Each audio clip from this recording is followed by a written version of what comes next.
friends, disciples, and devotees. At this time of the coronavirus, still hanging in the Earth's atmosphere, I ask all of you to join with me for a few moments in a prayer that all those who have been infected may be cured completely and quickly.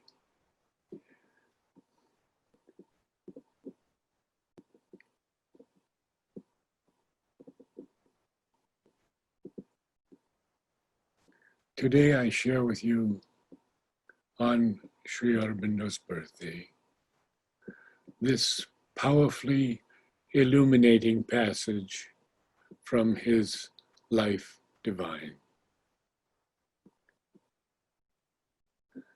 You know, in my experiences with Sri Aurobindo, I cannot but call him Lord. He has given us so much.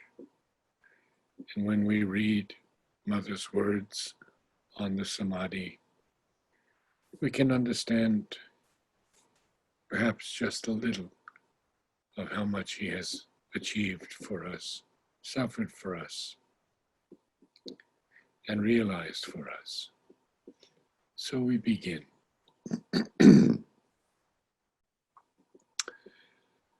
The supraterrestrial existence is also a truth of being, for the material is not the only plane of our existence.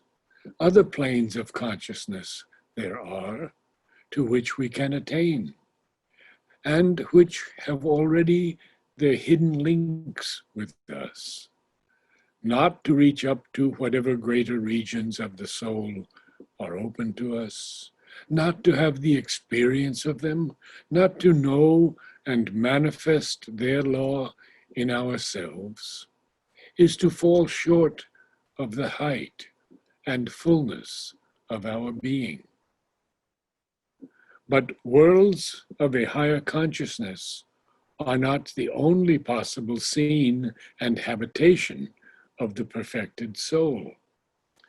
Nor can we find in any unchanging typal world the final or total sense of the Spirit's self-expression in the cosmos, the material world, this earth.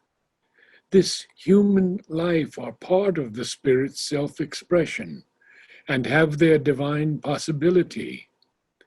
That possibility is evolutionary, and it contains the possibilities of all the other worlds in it.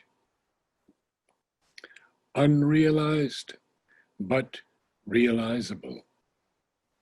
Earth life is not a lapse into the mire of something undivine, vain, and miserable, offered by some power to itself as a spectacle, or to the embodied soul as a thing to be suffered and then cast away from it. It is the scene of the evolutionary unfolding of the being, which moves towards the revelation of a supreme spiritual light and power and joy and oneness, but includes in it also the manifold diversity of the self-achieving spirit. There is an all-seeing purpose in the terrestrial creation.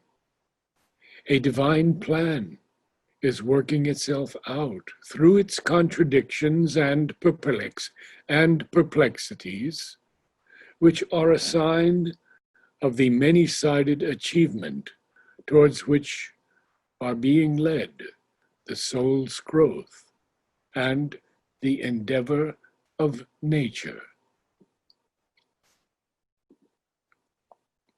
It is true that the soul can ascend into worlds of a greater consciousness beyond the earth. But it is also true that the power of these worlds, the power of a greater consciousness, has to develop itself here.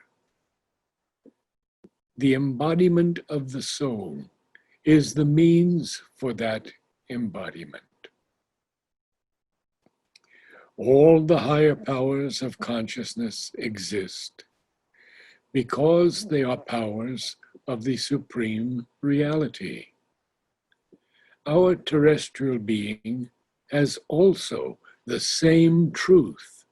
It is a becoming of the one reality, which has to embody in itself these greater powers. Its present appearance is a veiled and partial figure. And to limit ourselves to that first figure, to the present formula of an imperfect humanity, is to exclude our divine potentialities.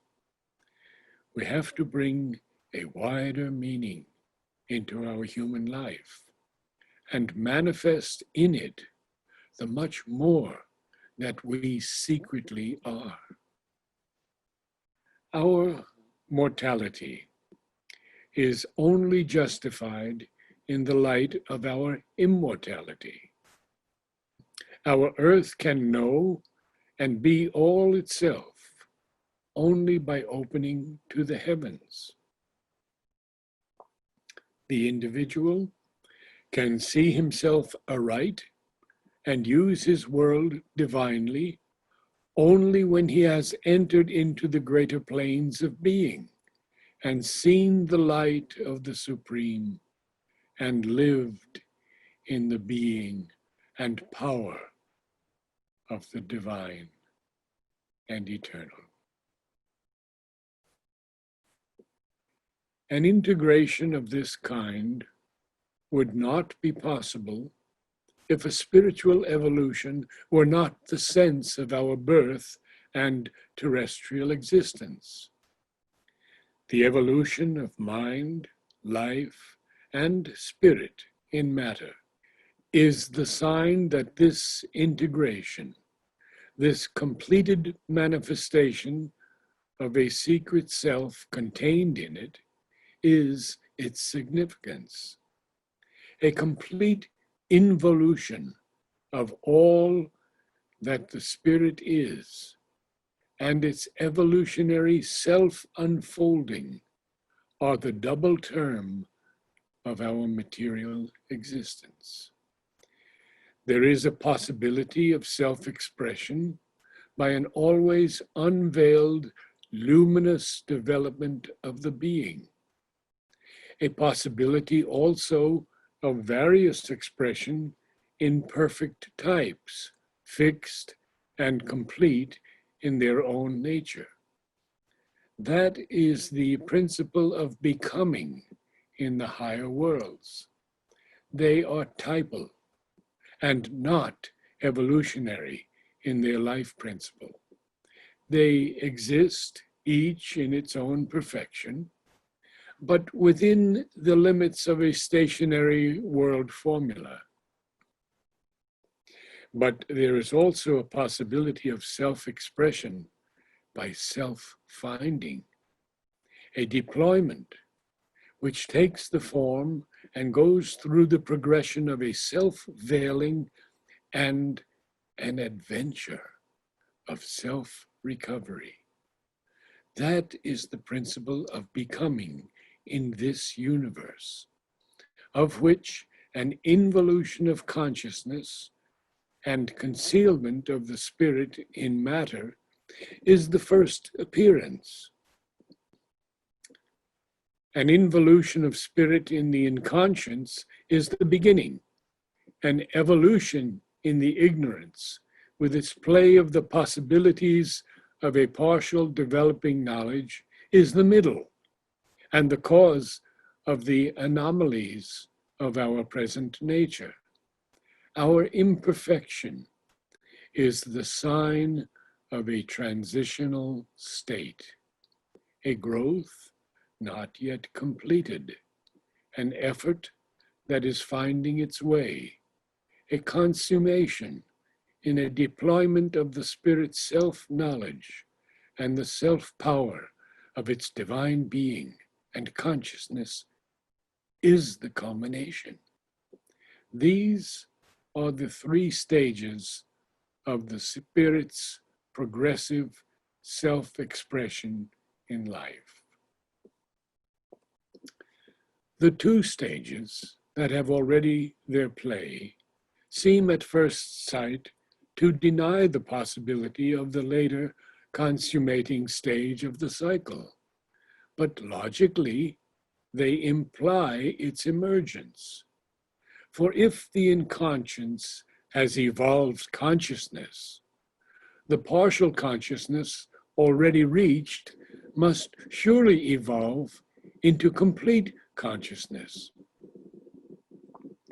It is a perfected and divinized life for which the earth nature is seeking.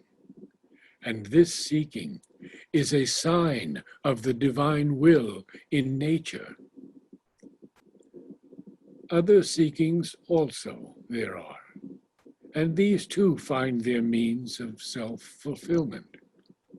A withdrawal into the supreme peace or ecstasy, a withdrawal into the bliss of the divine presence, are open to the soul in earth existence. For the infinite, in its manifestation, has many possibilities and is not confined by its formulations. But neither of these withdrawals can be the fundamental intention in the becoming itself here.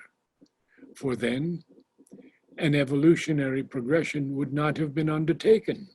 Such a progression here can only have for its aim a self-fulfillment here. A progressive manifestation of this kind can only have for its soul of significance the revelation of being in a perfect becoming. Namaste to all.